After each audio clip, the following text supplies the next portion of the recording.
আমি যেতে পারিনি, গত কয়েক বছর আগে আমি ছিলাম। সে এই রকম লোক স্রোতের আকারে আসছে প্রসাদ পাওয়ার জন্য। আমাদের টার্গেট থাকে 20,000 মতো প্রসাদ পাওয়া, কোনো বছর 20-22, কোনো বছর 15-16 এরকম হয়। মাঠের ক্ষেতের নিজস্ব কিছু চাল থাকে আর আমরা চাল সংগ্রহ করি, আর আলু এসে যায় বর্ধমান থেকে, বিভিন্ন স্টোরেজ থেকে আলু সংগ্রহ করি, আর টুকটাক খিচুড়ি প্রসাদ বানানোর জন্য যা লাগে ঢালা লোকে প্রসাদের জন্য। নিত্যানন্দপুর জন্মদিনে ইস্কনে গিয়ে প্রসাদ পাবো, সে এক অপূর্ব অনুভূতি। আমি গত কয়েক বছর ছিলাম, এবছরও ইনভাইট ছিল, কিন্তু কুম্ভ ছেড়ে আমি আর আসতে পারিনি। সত্যি কুম্ভটা এত ভালো লেগেছিল। তো সে নিত্যানন্দ প্রভু ওখানে 12 বছর ছিলেন জন্মগ্রহণের পর থেকে। প্রতিদিন কৃষ্ণলীলা রামলীলা খেলাধুলা করতেন। আমাদের ছেলেমেয়েরা দেখেন না, তারাও ছোটবেলায় আমরা খেলাধুলা করেছি বা তারাও করছে। আমরা একটু পুতুল ধরিয়ে দিই, কীরকম পুতুল সব, বা বা বাঘ ভালু কুকুর, তারপরে কি বলে যে বন্দুক, এইসব নিয়ে খেলাধুলা করে। নিত্যানন্দ প্রভু কেবলমাত্র কৃষ্ণলীলা। একদিন লক্ষ্মণের সাথে রামলীলা নাটক হচ্ছে, নিত্যানন্দ তার বন্ধুদের নিয়ে। মেঘনাথ তিনি অস্ত্র দিয়ে লক্ষণের শক্তিশাল, লক্ষণ মূর্ছিত হয়ে পড়ে গেছে। লক্ষণ হচ্ছেন তিনি, নিত্যানন্দ হয়েছেন লক্ষণ। আর যেই লক্ষ্মণ মূর্ছিত হয়ে পড়ে গেছে, এ তো নাটক, তার নাকে নিঃশ্বাস হচ্ছে না, বাচ্চারা খুব ভয় পেয়ে গেছে, নিতাই মনে মারা গেছে। সবাই নিতাইকে ঘিরে কান্নাকাটি শুরু করেছে, নিতাই নিতাই নিতাই। আর তাদের কান্নার রোল শুনে গ্রামবাসী সব ছুটে এসছে, আর গ্রামবাসীর সকলের প্রাণের কেন্দ্রবিন্দু ছিল নিতাই। সবাই বলছে কি হলো তোমাদের নিতাইয়ের? আর নিতাইয়ের এই সেন্সলেস অজ্ঞানতা দেখে, অজ্ঞান একদম, প্রাণ নেই, গ্রামবাসী কান্না করতে শুরু করে। জিজ্ঞাসা করছে কি হয়েছে? তখন কয়েকটা ছেলে বলছেন আমরা লক্ষণের শক্তিশাল খেলা খেলছিলাম, নিতাই মারা গেছে। তখন একটা গ্রামের লোক বলছে যে লক্ষণে যখন শক্তিশাল হয়েছিল তখন হনুমান গিয়েছিল বিশল্যকরণী আনতে। তখন মনে পড়ছে, হ্যাঁ নিতাই তো আমাদের রিহার্সেল দিয়েছিল। তখন হনুমান, যে যার হনুমানের রোল ছিল, তার মনে পড়েছে, সে দৌড়ানো শুরু করেছে। এবারে হনুমান যাচ্ছে বিশল্যকরণী আনতে, ওদিকে আরেকটা হনুমান জলের নিচে বসে আছে, আরেকটা হনুমান যোগী সেজে বসে আছে। হনুমান যখন যাচ্ছে তখন সে যোগী ছেলেটা, যে যোগী সেজেছে, এ নিতা এসে লক্ষণ আসো একটু আতিথ্য গ্রহণ করে। না আমার সময় নেই, বা আসো না। লক্ষণকে আতিথ্য দিয়েছেন, বলছে স্নান করে আসো, তারপরে তোমার ভোজন। স্নান করতে গিয়ে আরেকটা বাচ্চা কখন থেকে জলে বসে আছে, যে লক্ষণ স্নান করতে এলে তার পা ধরে কুমির হয়ে টানবে। সেখানে লড়াই, তারপরে সে যোগীকে হারিয়ে বিশল্যকরণ নিয়ে আসলেন। যখন নাকে শুকালেন, নিতাই জেগে উঠলেন। আর কি আনন্দ! গ্রামের লোক বলছে সব জানলে কি করে? বলছে নিতাইকে জিজ্ঞেস, তুমি এসব লীলা জানলে কি করে, তুমি বাচ্চা ছেলে? নিতাই বলছে এটা তো আমার লীলা, আমি তো সবসময় করছি। আর কেউ ধরতে পারছে না। সেই তো নিতাই, সেই বলরাম, সেই লক্ষ্মণ। এটা আমার লীলা, আমি আবার জানবো কোত্থেকে, শিখবো কোথেকে? এটা তো আমারই কাজ, আমারই লীলা, ছোটবেলা থেকে এইগুলোই করি। কিন্তু নিতাইয়ের মায়ায় কেউ নিতাইকে চিনতে পারে। কিন্তু এত আনন্দের মধ্যেও এসে গেল একটা বিশাল দুঃখ। 12 বছর বয়স যখন, তখন এক তৈর্থিক ব্রাহ্মণ এলেন। তিনি হাড়াই পণ্ডিতের গৃহে আতিথ্য গ্রহণ করেছিলেন। হাড়াই পণ্ডিত অত্যন্ত যত্ন সহকারে, শ্রদ্ধা সহকারে সেবা করেছেন। যখন পরের দিন সকালে সেই তৈর্থিক ব্রাহ্মণ চলে যাবেন, হাড়াই পণ্ডিত স্বভাববশত তিনি হাত জোড় করে বললেন, সাধু বাবা, আপনি আমার গৃহে পদার্পণ করেছেন, পদধূলি দিয়েছেন, আমি ধন্যাতি ধন্য। আপনার কি সেবা করতে পারি, দয়া করে বলুন। তখন সেই তৈর্থিক ব্রাহ্মণ বললেন, আমি যা বলবো তুমি করবে? বলে, আমার সাধ্যমতো আমি করব। তোমার নিতাইকে দাও, আমি একা মানুষ, আমার কমণ্ডলু ব্যাগ বক্সা বওয়ার জন্য আমি নিতাইকে নিতে চাই। নিতাইকে সঙ্গে দাও, আমি তীর্থ ভ্রমণে বেরোচ্ছি।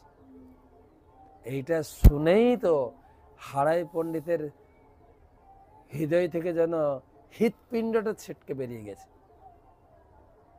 এতটাই দুঃখ পেয়ে গেছে, একমাত্র প্রাণ। তার আগে কয়টা সন্তান মারা গেছে, কিন্তু নাও বলা যায় না। না বললে যদি সেই ব্রাহ্মণ শ্রাপ দিয়ে দেন। তাই অনেক বেদনা কষ্ট নিয়ে বললেন, প্রভু, নিতাই তো কেবল আমার সম্পদ নয়, সে মারও সম্পদ। আমি তার মার সঙ্গে একটু আলোচনা করি। মা কতটা সাধ্যী ছিলেন দেখেন, পদ্মাবতী। সেই জন্য তো ভগবানের মা হতে পেরেছে।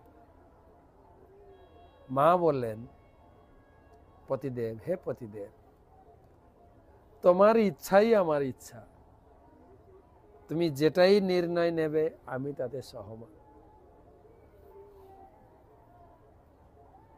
তবুও হাড়াই পণ্ডিত বললেন, হ্যাঁ, আমি নিতাইকে একটু জিজ্ঞাসা করে ও যেতে চাই কিনা। নিতাইয়ের কাছে জিজ্ঞাসা করতে গিয়ে বাবা মূর্ছিত হয়ে পড়ে। নিতা, তুমি চলে যাবে? সে মানে ভয়ঙ্কর একটা ব্যথিত পরিস্থিতি তৈরি। তো নিতাই চলে গেলেন। নিতাইকে নিয়ে ব্রাহ্মণ চলে যাচ্ছেন, আর এদিকে হাড়াই পণ্ডিত ছুটতে ছুটতে এক জায়গায় একদম মূর্তির মতো দাঁড়িয়ে গেলেন। চোখের পলক পড়ে না, ছেলে চলে যাচ্ছে ব্রাহ্মণের সঙ্গে। আর লাস্টে যখন চোখের পলক, লাস্টে যখন নিতাইকে আর দেখতে পাচ্ছেন না, মূর্ছিত হয়ে পড়ে গেলেন।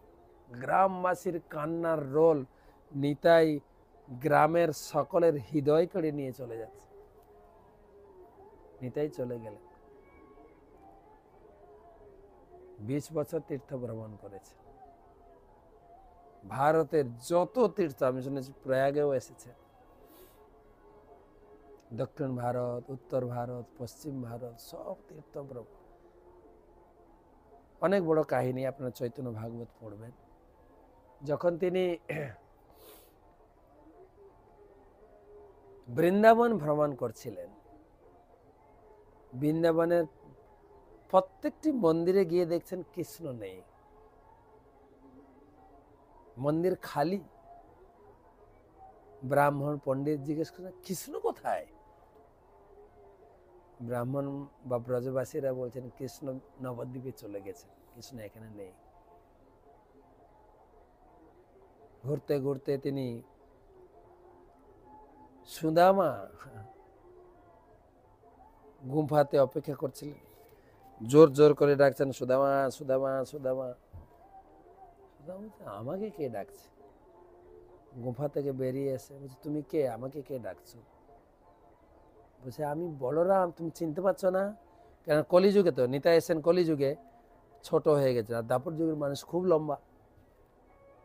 এরকম হিসাবে বলা হয়েছে, কলিযুগে আমরা নিজেদের হাতে 3.5 হাত,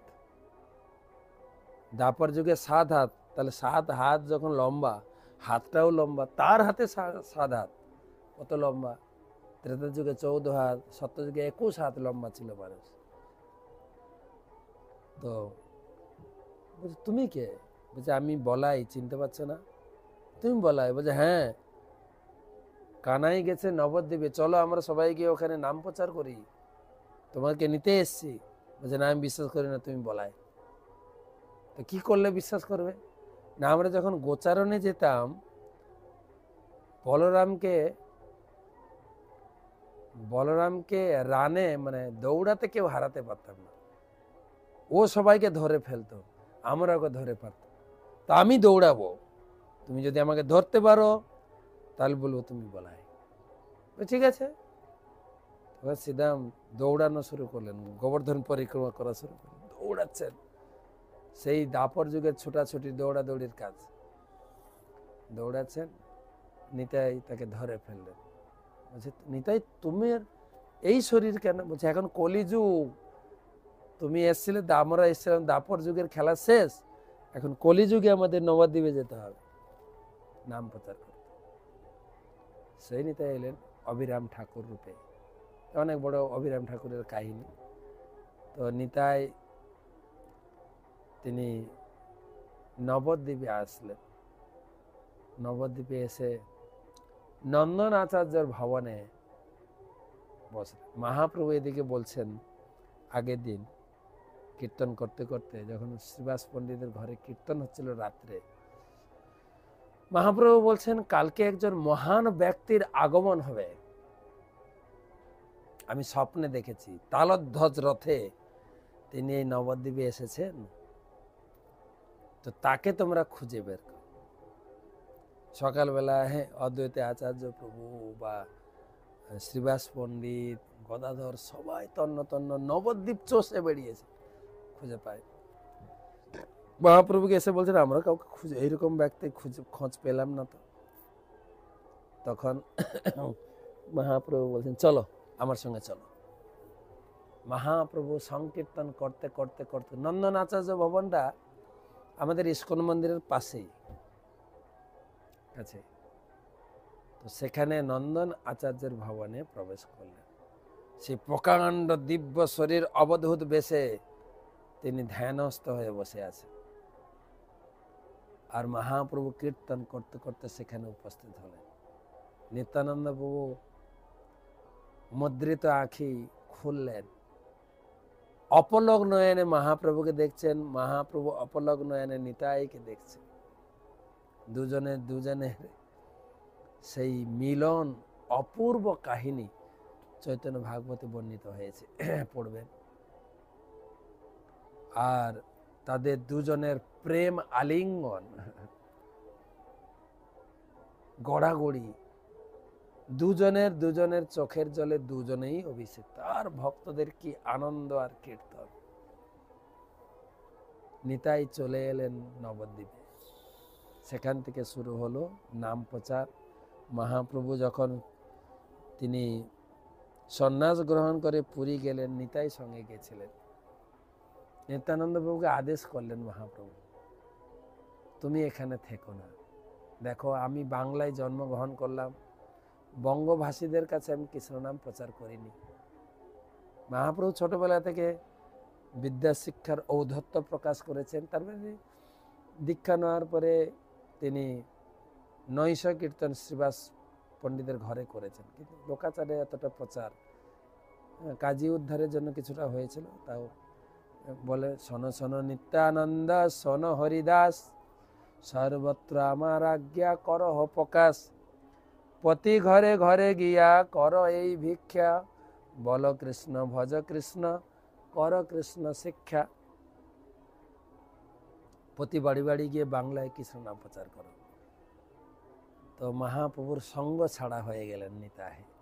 অনেক কষ্টে তিনি প্রথমে এসে পানিহাটিতে এসে পৌঁছালেন। সেখানে রঘুনাথ দাস গোস্বামীর পানিহাটি মহোৎসবের কথা আমি আগে বলেছি। রঘুনাথকে উদ্ধার করলেন। ধীরে ধীরে বাংলার প্রচার শুরু হলো। নিত্যানন্দ প্রভু বাড়ি বাড়ি গিয়ে ভিক্ষা করতেন, ভিক্ষাম দেহি। বাড়ির লোক যখন ভিক্ষা নিয়ে গিয়ে বলছে, না এগুলো চাই না, দয়া করে একটু কৃষ্ণ নাম করুন না প্লিজ। মহাপ্রভু প্রিচিং এর টেকনিক শিখালেন, ভিক্ষা করো, প্রিচিং না। আমরা তো প্রিচিং, আমি হচ্ছি কাউন্সিলর হেড, আমি হচ্ছে মন্দিরের সেক্রেটারি, আমি হচ্ছে পদ পজিশন নিয়ে অহংকার হয়ে ফুলে ফেপে থাকি। আমার অনুমোদন না হলে তুমি কি করে দীক্ষা পাও দেখি আমি।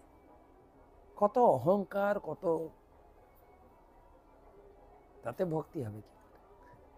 মহাপ্রভু শেখালেন না, হ্যাঁ ভিক্ষা করো, হাত জোড় করে করে বাড়ি বাড়ি কৃষ্ণ নাম বলুন না, একটু মালা জপ করুন না, একটু গীতা পড়ুন না। যথেষ্টং রে ভ্রাত করু হরি হরি ধান মনীষম, বাড়ি বাড়ি গিয়ে হাত জোড় করে আপনারা যথেষ্ট পরিমাণে হরিনাম করুন। যদি হরিনাম করেন আপনার উদ্ধারের দায়িত্ব আমার, আমি দায়িত্ব কাঁধে নিলাম, তো আপনাদের উদ্ধার করব। হে ভাই সকল, হরিনাম করো, হরিনাম করো। আমারে কেনিয়া লহ ভজ গৌর হরি। তাই বৃন্দাবন দাস ঠাকুর লিখলেন, সংসারের পার হইয়া ভক্তির সাগরে যে ডুবিবে সে ভজুক নিতাই চান্দেরে। যদি ভক্তির ভাব সমুদ্রে আনন্দে ডুবতে চাই, নিত্যানন্দের চরণ ছাড়া গতি নাই। ধর নিতাই চরণ দুখানি, নিতাই পদ কমল কোটি চন্দ্র সুশীতল, যে ছায়ায় জগত জুড়ায়। অনেক পদকর্তা নিত্যানন্দ প্রভুর উপরে গান লিখেছেন, ভক্তিগীতি সঞ্চয় পাবেন। নিতাই মোর জীবন ধন, নিতাই মোর জাতি, নিতাই গুণমণি আমার, নিতাই, অনেক গান। তো জগাই মাথায় উদ্ধার সম্বন্ধে আমি গতবারে নিত্যানন্দ পাঠ করেছি, নেটে পেয়ে যাবেন জগাই মাথায়কে কিভাবে উদ্ধার করলেন। তাই আমাদের গৌড়ীয় বৈষ্ণব বলেন, আমাদের মহাপ্রভুর উপর ভরসা নেই, তিনি তো বাংলায় জন্মগ্রহণ করে চলে গেলেন, আর বড় বড় লোককে টার্গেট করে উদ্ধার করেছেন। দিগ্বিজয়ী পণ্ডিত কেশব কাশ্মীর, কাশীর প্রকাশানন্দ সরস্বতী, পুরীর সার্বভৌম ভট্টাচার্য, প্রতাপরুদ্র, রাজা প্রতাপরুদ্র, তারপর গভর্নর কি বলে রামানন্দ রায়, সব বড় বড় লোককে উদ্ধার করেছে। কিন্তু আমাদের মতো ছোটখাটো লোককে উদ্ধার করছেন নিতাই, বাড়ি বাড়ি প্রার্থনা করে। পাপি তাপি যত ছিল হরি নামে উদ্ধারিল, তার সাক্ষী জগাই মাথায়। জগাই মাথায় এত পাপি ছিল, মহাপ্রভু তাকে সুদর্শন দিয়ে কেটে দিতে চেয়েছিলেন। নিতাই মহাপ্রভু চরণ ধরিয়ে বললেন, প্রভু এই অবতারে কাটাকাটি নেই, কিন্তু সবাইকে প্রেম দিয়ে উদ্ধার করতে হবে। আমার ভিতরে যদি কোনো সুকৃতি, কোনো পুণ্য থাকে, পুরো পুণ্য জগাই মাথায়কে দেন, আমাদেরকে উদ্ধার করুন। আমাদের কবিরাজ গোস্বামী সেই সূত্রে লিখছেন, জগৎ ভরিয়া গেছে জগাই মাথায়। তখন তো একটা জগাই মাথায় ছিল, এখন তো সবাই আমরা জগাই মাথায়। দেখেন তো জগাই মাথায় যা করতো, যা খেত, যা বলতো,